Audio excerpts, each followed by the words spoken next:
Որն է այդ ճանապարհը, որ մարդիկ կարող են հասնել այդ բարեկեցությանը եւ անվտանգությանը։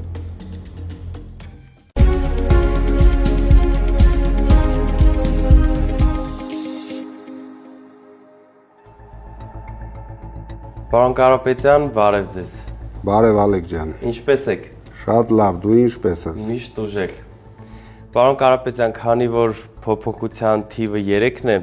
որոշել եմ, որ ամեն օր ձեզ 3 հարց եմ տալու, բայց սուր հարցեր։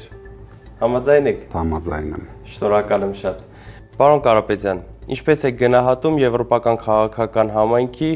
8-րդ համաժողովը Հայաստանում։ Հայերը միշտ եղել են հյուրասեր ժողովուրդ։ Նախկինում էլ եղել են շատ միջազգային համաժողովներ եւ այլ առիթներով հյուրընկալել են միջազգային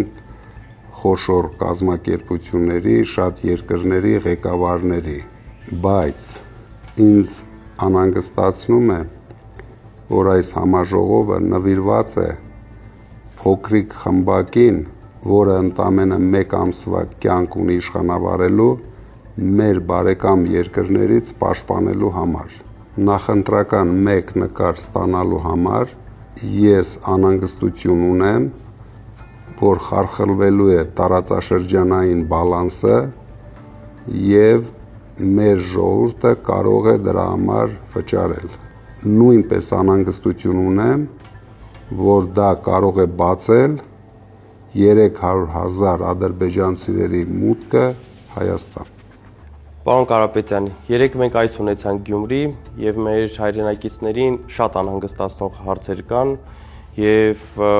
ունեն մեծ բողոք թե իրենց կյանքից, թե այս իշխանականներից։ Ինչ եք կարծում, առհասարակ մեր հայ ժողովրդին ինչն է անհանգստացնում։ Ես գտնում եմ առաջերտին անհանգստացում են անվտանգային խնդիրները